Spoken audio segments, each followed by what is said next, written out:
Dan seterusnya, kita juga ingin berkongsi pada anda yang satu perkara yang cukup penting di mana tentang situasi hujan sekarang ni, kalau boleh kita kongsikan berkenaan dengan musim tengkujuh telah tiba. Jadi apa yang perlu kita lakukan dan di manakah antara kawasan-kawasan yang berisiko tinggi, apa antara sarana-sarana yang boleh kita lakukan bersama dengan kita, iaitu di dalam talian Encik Lim Zi Hoi merupakan Timbalan Ketua Pengarah Operasi Jabatan Meteorologi Malaysia. Selamat pagi, Encik Lim. Selamat pagi, DJ Ismail. Ya. Dan Raja Setia. Okey. Baik, alhamdulillah. Terima kasih Tuan Lim bersama dengan kami. Boleh dikongsikan sedikit berkenaan apakah sebenarnya yang dimaksudkan tentang monsun Timur Laut ini dan bagaimana ia bergerak dan bagaimana ia digambarkan secara aspek yang paling mudah sekali. Baik, monsun Timur Laut yang kita jangkakan bermula hari ini sehinggalah pertengahan bulan Mac nanti tahun depan. Jadi sepanjang tempoh monsun Timur Laut ini sering dikaitkan dengan cuaca lembap di negeri-negeri pantai timur Semenanjung, timur dan utara Sabah dan juga Sarawak. Cuaca lembap semasa monsun Timur Laut ini juga boleh memberi kesan kepada negeri-negeri pantai barat Semenanjung sekiranya berlaku satu luruan monsun yang kuat. Ya. Jadi kelazimannya dalam monsun Timur Laut ni kita akan dapat cuaca yang lebih lembap di kawasan-kawasan yang saya sebutkan tadi. Dan lazimnya aliran tiupan angin di sepanjang tempoh ni dari arah Timur Laut dan pada masa yang sama dalam keadaan luruan yang kuat, keadaan laut boleh bergelora dan juga angin kencang dan juga laut bergelora boleh berlaku dalam tempoh monsun Timur Laut. Ya. Baik Tuan. Dan dalam sepanjang musim tengkujuh ini, apa antara perkara yang akan menyebabkan situasi buruk berlaku di negara? Ya. Baik. Dalam satu situasi buruk yang berlaku semasa monsun Timur Laut, apabila berlakunya hujan lebat berterusan. Jadi jika hujan lebat berterusan ni berlaku untuk satu tempoh yang panjang sehingga beberapa hari, keadaan ini boleh menyebabkan keadaan banjir besar dan berkemungkinan keadaan akan bertambah buruk jika hujan lebat tadi berlaku bersekali dengan air pasang. Jadi itulah situasi yang paling buruk sekiranya berlaku semasa monsun Timur Laut. Ya. Tuan, apakah tempoh bagi perubahan monsun Timur Laut ini adalah lebih panjang berbanding kebiasaan yang berlaku pada tahun-tahun sebelumnya ataupun pada perubahan monsun Timur Laut yang sebelumnya, Tuan? Baik, lazimnya tempoh monsun Timur Laut ini tertakluk kepada fenomena global, iaitu apa yang berlaku sekarang, fenomena La Nina yang lemah. Jadi kita jangkakan tahun sudah pun kita dalam fasa fenomena La Nina yang lemah. Jadi tempoh monsun Timur Laut kali ini tidak jauh berbeza dengan tempoh apa yang berlaku dalam tahun sudah ataupun tahun sebelumnya. Ya. Okey. Dan andai ada kesan buruk berlaku pada kawasan berpenduduk padat, apa yang perlu mereka lakukan dan adakah di situ pasti akan menjadi kawasan yang berisiko tinggi, Tuan? Baik, pertama sekali persediaan untuk penduduk semasa monsun Timur Laut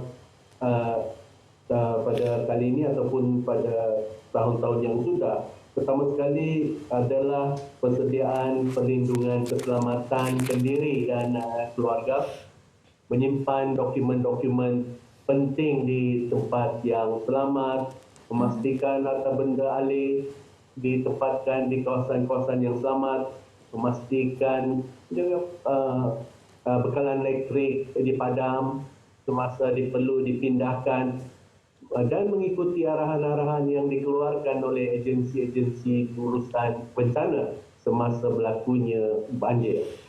Jadi impaknya ialah pertama sekali apabila kawasan tersebut berkependudukan padat. Ia merupakan cabaran besar kepada agensi-agensi pengurusan bencana di dalam mengurus perpindahan sekiranya diperlukan. Begitu juga dengan impak kepada kerosakan harta benda dan berkemungkinan juga ancaman kepada nyawa penduduk. Jadi begitulah impaknya sekiranya sesuatu bencana tadi berlaku di kawasan yang mempunyai penduduk yang padat. Ya. Tuan Lim, di manakah kawasan di sama ada Semenanjung atau Sabah dan Sarawak yang akan paling terkesan dengan perubahan monsun timur laut ini dan paling teruk terjejas, dan juga apakah taburan hujan itu akan berlaku sepanjang hari di kawasan-kawasan yang paling teruk terjejas tersebut, Tuan? Baik, pertama sekali adalah sukar untuk kita menentukan di manakah kawasan-kawasan di negara kita yang akan menerima intensiti hujan yang lebat pada masa ini. Jadi begitu juga apabila kita mempunyai kesukaran untuk menentukan lebih awal di mana kawasan yang akan menerima turunan hujan yang lebat.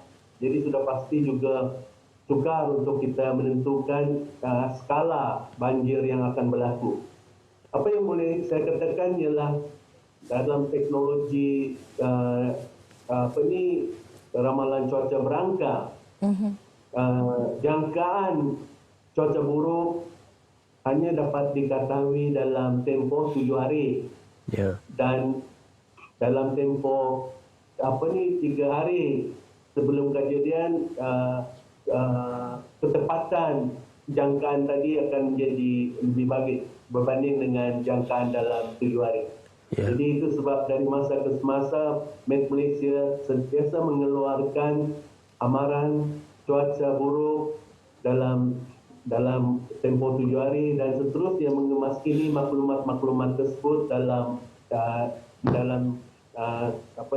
setiap hari kita akan kemaskini maklumat-maklumat yang terkini sekiranya kita mengesani akan berlakunya kejadian cuaca buruk.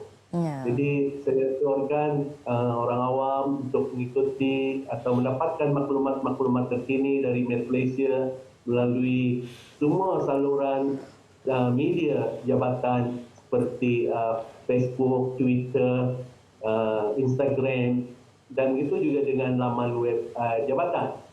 Jadi maklumat itu juga ada di hujung jari anda dengan memuat naik aplikasi MyCuaca. Jadi di situ maklumat berkaitan cuaca dan juga amaran-amaran akan diebahkan serta-merta dan akan terus sampai kepada pihak orang ramai. Baik, itu dia. Mudah sebenarnya Tuan Lim untuk mendapatkan maklumat untuk mengetahui apakah antara keadaan cuaca jangka masa akan datang, maksudnya dalam 3 hari ataupun 7 hari yang akan datang. Dan mungkin juga Tuan boleh kongsikan berkenaan dengan maklumat pengujian siren yang telah pun dikeluarkan oleh Met Malaysia semalam, iaitu berkaitan dengan dimaklumkan bahawa Met Malaysia akan melaksanakan pengujian siren sistem amaran awal tsunami Malaysia pada 7 bulan 11 iaitu hari ini di 2 lokasi, iaitu di Masjid Kota Kuala Muda Kedah pada jam 10 pagi hingga 12 hari dan juga di Balai Polis Tanjung Dawai Kedah pada jam 2 petang hingga 4 petang. Kongsikan, Tuan. Ya. Terima kasih Sofia berkongsi dengan maklumat tadi. Dari masa ke semasa Met Malaysia akan terus mengadakan ujian siren di lokasi-lokasi tertentu untuk memastikan bahawa sistem penyampaian amaran awal tsunami dapat dihebahkan dan itu merupakan aktiviti yang akan dilakukan oleh Met Malaysia secara berterusan.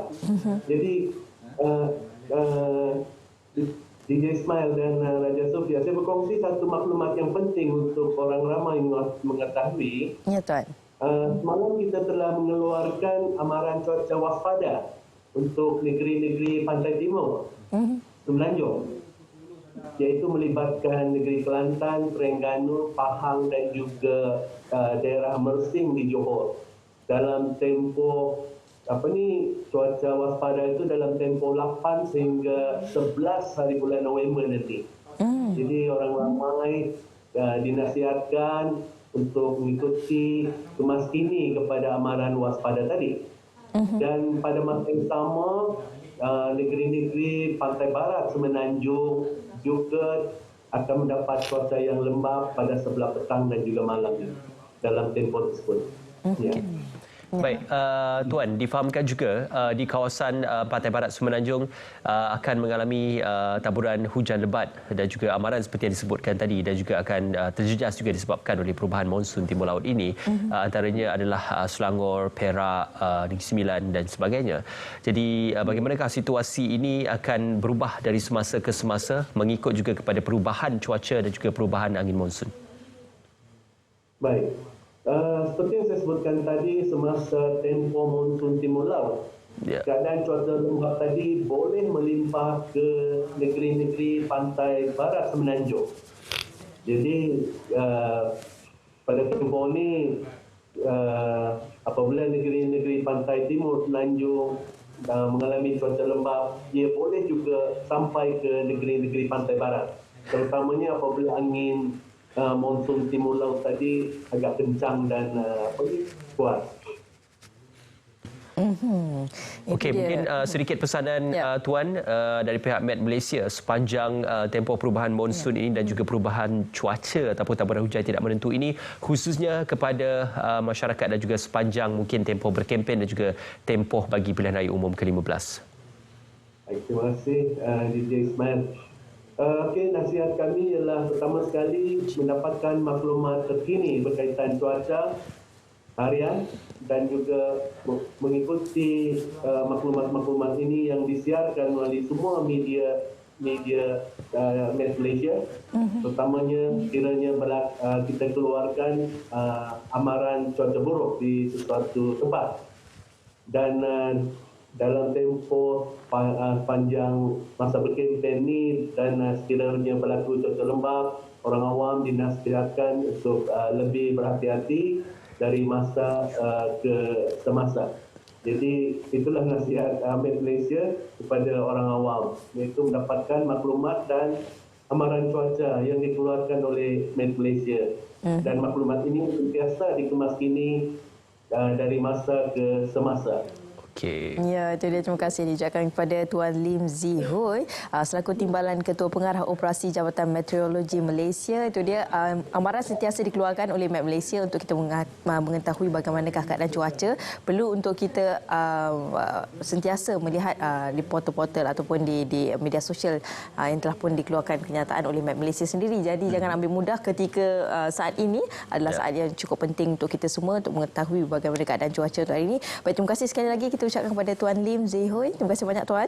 Okey, insyaAllah kita akan membawakan dan juga mendapatkan perkembangan semasa dari agensi-agensi yang terlibat dan juga agensi yang berkepentingan untuk memastikan agar peringatan berkenaan tentang cuaca dan juga situasi perubahan cuaca buruk ini akan dapat kita sampaikan dari semasa ke semasa. Kita nak berehat seketika, selepas ini kita akan bercakap juga tentang pengumuman terbaru oleh Bank Negara Malaysia berkenaan tentang kenaikan kadar semalaman OPR yang dinaikkan lagi dalam beberapa mata asas yang telah pun diumumkan. Semuanya seketika nanti.